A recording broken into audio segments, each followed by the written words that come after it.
2026, Titanfall 2 has a loyal fan base of active daily players, while the game has not received a major update in years. During this time, Darkwind has earned the #1 spot for the any % speedrun for the standard campaign by a whole 5 seconds, 2 months into 2026. During this same year, the 20-year-old Legend of Zelda Twilight Princess is still having records broken by speedrunner TheWildeBeast. Not only has he broken a record, he has broken the same record multiple times in the span of a few months when the game has not received any changes. The 30-year-old Mario 64, an iconic speedrunning game, has seen speedrunner Squeaky not just take 1, but 4 different star total runs from 120, 70, 1 star, and even 0 star?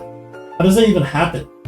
There are countless games that have received final updates that live on communities that often form after the game's peak in popularity. Most commonly, this happens in the form of speedrunning. Yet a game like Titanfall 2 has a very active PvP scene. The same could be said for games like Dark Souls 2, Team Fortress 2 if you don't include the mass spotting, and Overwatch 2. I mean, the amount of times I hear that game's dead, yet it has 63,000 players on Steam at the moment that I'm writing the script, I think says a lot. That all being said, I don't think Destiny 2 will end with the end of the live service, but rather enter a new age of Destiny that the first game couldn't quite capture in the same ways. Personally, I believe Destiny 2 is entering the golden age of aspirational growth, aka GAG.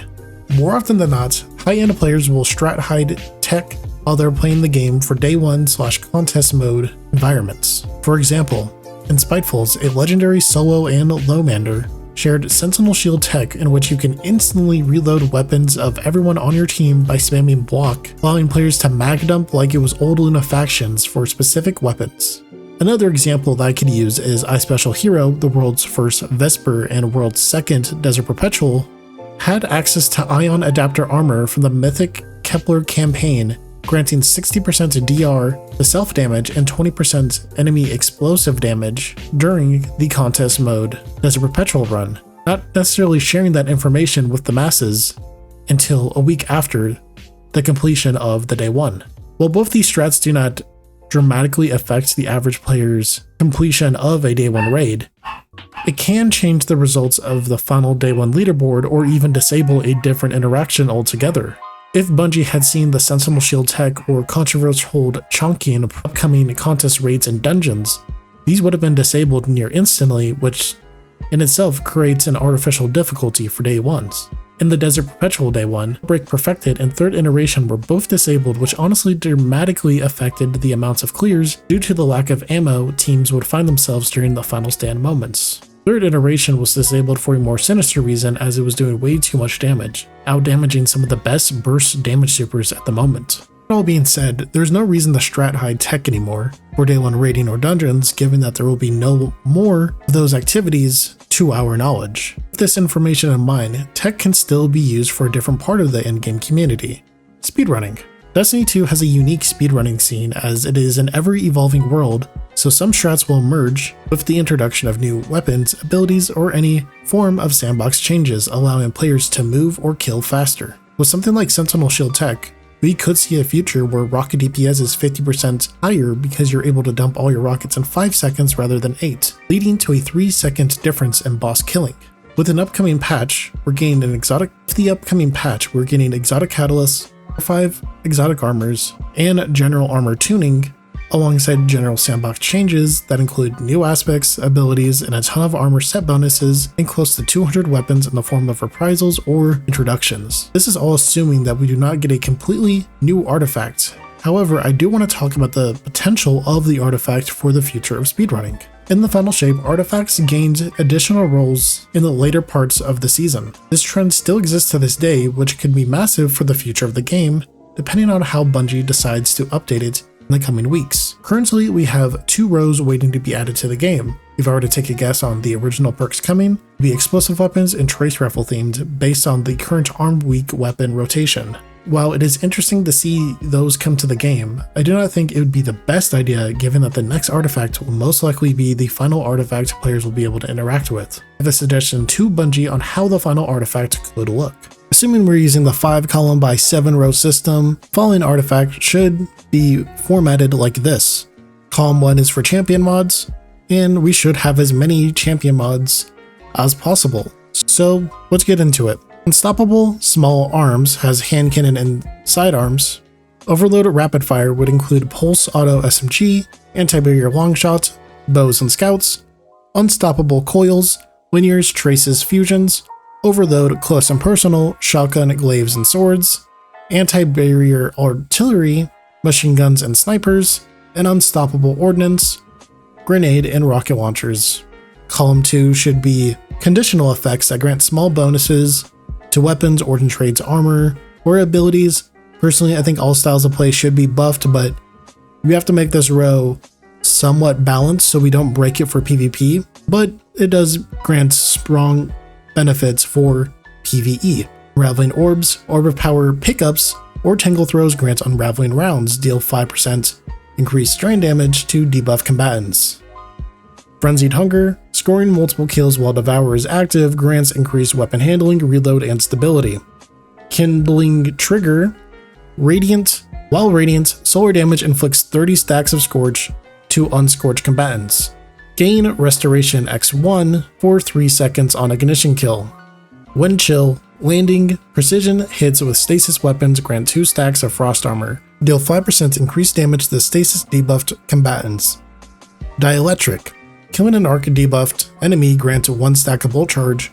Arc debuff multi-kills spawn an Orb of Power that grants increased super energy and heals you. You're my favorites. Hand Cannon, precision hits grant more accuracy and handling. Hand Cannon Final Blows reload stow snipers. Don't ever forget that. Sniper Rifle, precision hits grant more reload speed and stability. Sniper Rifle Final Blows load hand cannons with a 50% in PvE and 10% in PvP increased damage round. Column 3 typically has a multi-layered effect for players to interact with. From improving the power of debuffs to ammo generation, there really isn't a limit with this column. Pack Tactics, dealing throttling damage grants a stack of Pack Tactics. Stacks of Pack Tactics grant increased throttling damage up to 30%. Power from Pain, defeating weakened targets rapidly grants Devour for 5 seconds. Thoracic Flames, rapid precision hits grants Radiant, while Radiant deal increased solar ability damage to darkness debuffed enemies. Shattering Storm, upon shattering a crystal, they release homing ice shards inflicting slow and damage. Shatter damage is increased by 15%. Shocking Rejuvenation, upon receiving 10 stacks of Bolt Charge, gain amplified. Upon triggering a Bolt Discharge, restore 50 HP. Whether we wanted it or not, Auto Rifle Final Blows progress targeting autoloader. While targeting autoloader is ready, Final Blows will grant stacks of Fabian Strategy, which grants increased damage on kill and slightly reloads the mag. Gain extra ammo generation if a shotgun is equipped as well. We've stepped into a war. Rapidly hitting targets with shotguns increase rate of fire and damage. Shotgun Final Blows grant auto rifles increased RPM for a short time. Column 4. This is nearing the maximum power of an artifact, and usually is a catalyst for bigger effects. Severing Horde. Threadlings inflicts Sever to enemies. Additionally, Sever is more effective against combatants. Magnetize Flux. Defeating multiple volatile targets with Void weapons inflict Void on your next damage instance. Defeating weakened enemies with Void weapons inflicts Volatile in the surrounding area. Raise of Precision. Solar precision kills cause an ignition. Stunning a champion also triggers this effect. Stunning a champion also triggers this effect. Frostburst. While Frost Armor is active, shatter damage is increased and heals you. Flash Over. When triggering a Bolt Discharge, deal 150% increased damage in jolts to targets. Avengem Guardian. Scout Rifles grants increased damage on hits against high-value targets. While your super is charged, gain increased Scout Rifle rate of fire and weapon handling. Dreaming of a Pass. Fusion Rifle Final Blows create an elemental explosion based on your subclass. Linear Fusion Rifles trigger this effect on rapid precision hits, and normal Fusion Rifles inflicted on sustained damage. The final column is where most of the power should be stored. Ideally, I want this to be an all-weapon focused component of the artifact, but I have included 2 ability focused buffs. Vertical Deconstruction. Damaging a target with a fusion rifle grants increased fusion rifle damage against that target for all allies. Sustained damage partially reloads your fusion rifle. Reach and Clear. When shooting bosses, champions, or breaking a target shield, reload stow weapons and inflict weaken on targets. Sniper's Meditation. Blending kits with a sniper rifle increases precision damage while also increasing reload speed. Heavy sniper rifles grant more stacks per hit. Solo Operative. While solo, deal 15% increased damage to all enemies. Argent, Sword, Storm. Upon doing 3 light attacks followed by a heavy attack, gain Sword, Storm combo and Ardent Blade. Limit Break. While under the effects of a matching elemental subclass buff or critical health, deal 30% increased super damage. Shield Crush. When you have Woven Mail, Frost Armor, or Void Overshield, gain increased melee damage and regeneration speed.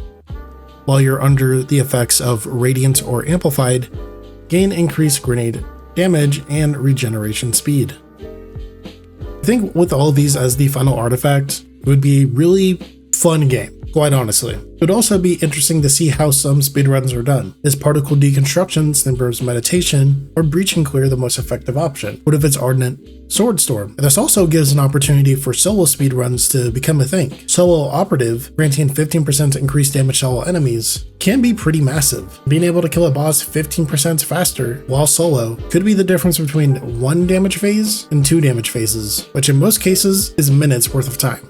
With that all being said, I don't think the death of Destiny 2 will be here until the servers are off. And if Destiny 2 does make a lot of noise, we might end up seeing the completed DLC that was awaiting us in a few months. While I'm not holding my breath, I am sucking on that hopium. If you're looking for a community to do raids and dungeons with, you can join my Discord.